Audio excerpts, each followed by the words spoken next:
There. Today we're going to talk about equivalent ratios and rates.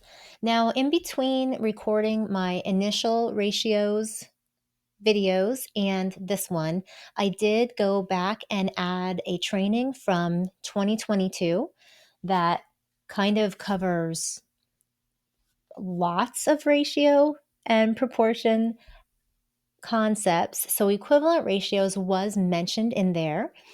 But we're going to go into it in a little bit more depth in this video. So if you've already seen the longer overview one, we've touched on it, but we're just going to go into more depth here. So an equivalent ratio, you can kind of think of it as similar to an equivalent fraction in that they represent the same comparison of quantities. So equivalent fractions represent the same amount, but perhaps the amount is divided differently, but it's still the same amount. Equivalent ratios represent the same comparison of quantities. So in this table, if we look at the ratio table to help us, we can see that for every one batch of cookies, there are 2 cups of flours. So an equivalent ratio will maintain that comparison that for every one batch, there are 2 cups of flour. So if we have 2 batches of cookies, we have 4 cups of flour. If we have 3 batches of cookies, we have 6 cups of flour, and so on. It doesn't represent the same amount like equivalent fractions do, but it represents the same comparison of quantities. And so the ratio tables are helpful for students to see that, again, with using that for every one of this I will also have X number or, 2 cups of flours. 2 cups of flour. So 4 batches of cookies gives me 8 cups of flour. And I could go on with 10 batches of cookies or 20 batches of cookies. And we can see here that in order to get from our cookies to our flour, we multiply by 2. So the multiplicative relationship here is that we are multiplying our batches by 2 to get our cups of flour. So like so. And we can say that the ratio of batches of cookies to cups of flour is 1 to 2. An equivalent ratio to that would be, and this is going to blend in, I bet, 2 to 4. That would be an equivalent ratio. 6, I'm multiplying by 3 here. 2 times 3 is 6. 4 times 3 is 12. 6 to 12 would be an equivalent ratio. That's not in our table, but we could use it. An equivalent ratio for 2 to 4 is also 3 to 6 and 4 to 8.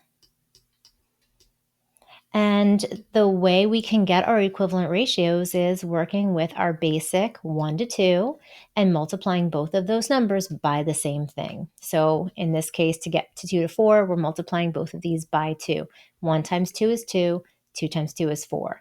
1 times 6 is 6, 2 times 6 is 12. 1 times 3 is 3, 2 times 3 is 6. And I'm repeating it over and over again just because that's what I would do with students. I would be repeating that and showing them that every single time we're getting an equivalent ratio, we're taking our original ratio here and multiplying both of those numbers by the same thing. And we did look at that a little bit in the other video. If we did a double number line, we did, and this will be a little less neat, for every one batch, we have 2 cups. And then if we represented over and over again, multiply 1 by 2, we get 2 batches. Multiply 2 by 2, we get 4. For every 3, we have 6. For every 4, we have 8. For every 5, we have 10. And this is a simple one, but in each case, we could go back to the 1 to 2, multiply it by any of these top numbers, and get our new equivalent ratio. If we want to find an equivalent ratio for 12 to 4, it's also important for students to realize that I could divide both of these by the same number and get an equivalent ratio. So if I say for every 12 items I have, every 12 cups of flour, I have 4 batches of cookies. If I divide that by 4, that means that for every 3 cups of flour, I have 1 batch of cookies. This would be a different ratio than the one that we were dealing with in the table. So students could divide to find their equivalent ratio. They could divide by 2 as well. 12 divided by 2 is 6. And 4 divided by 2 is 2. Okay, 3 to 1, 6 to 2, 12 to 4, those are all equivalent. Or they could multiply by something to find their equivalent ratio. They could multiply by 2. 12 times 2 is 24.